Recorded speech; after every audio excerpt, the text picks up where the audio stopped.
शाखा कॉलेज गई रहती है, लेकिन जब वो कॉलेज से वापस आती है तो उसका जीवन ही बदल जाता है क्योंकि उसकी मम्मी का देहांत हो जाता है। अब विशाखा के मम्मी को ले जाया जाने लगता है क्योंकि अंतिम क्रिया, अंतिम संस्कार का समय हो जाता है। लेकिन विशाखा अपने मम्मी को कहीं नहीं ले जाने देती और कहती है कि मेरी मम्मी सो रही है, मैं पुलिस को फोन कर दूंगी, आप लोग मेरी मम्मी को कहाँ लेकर के जा रहे हैं। किसी को कुछ समझ में नहीं आ रहा होता है, हृदय विदारक ये क्षण होता है। इसलिए जो रिश्तेदार की महिलाएं होती हैं वो विशाखा को तेजी से पकड़ लेती हैं। इसके बाद जो पुरुष होते हैं वो विशाखा की मम्मी को लेकर के जाते हैं, लेकिन विशाखा उन लोगों के आगे हाथ जोड़ लेती और कहती है कि मुझे मेरी मम्मी के पास जाने दीजिए। इसलिए वो लोग विशाखा को भी जाने देते हैं।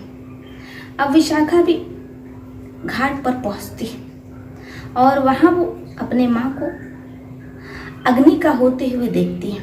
विशाखा का छोटा भाई गुड्डू अपनी मम्मी को मुंह अग्नि देता है। इसके बाद वो लोग अस्थियां लेकर के घर लौट आते हैं। कई दिनों तक विशाखा कुछ भी नहीं बोलती है, वो गुमसुम रहने लगती है। धीरे धीरे समय बीतता है।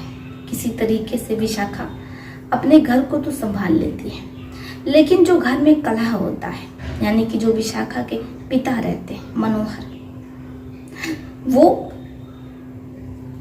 दूसरी शादी करने के लिए कह रहे होते हैं। विशाखा जो पहले से ही पूरी तरीके से टूट जाती है कि उसकी मम्मी का देहांत हो गया, लेकिन उसके पिता मनोहर दूसरी शादी कर लेते हैं और वो अपनी पत्नी को लेकर के घर पर आकर के रहने लगते हैं।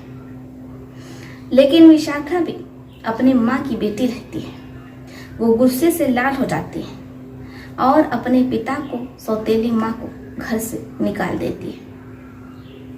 पिता भी मजबूर होकर के घर से निकल जाता है क्योंकि कहीं ना कहीं विशाखा उसकी सगी बेटी रहती है। ऐसे में उसे भी लगता है कि बिन माँ की बेटी का हृदय नहीं दुखाना चाहिए। इसलिए वो अपनी पत्नी को लेकर के किराए के रूम पर रहने लगता है।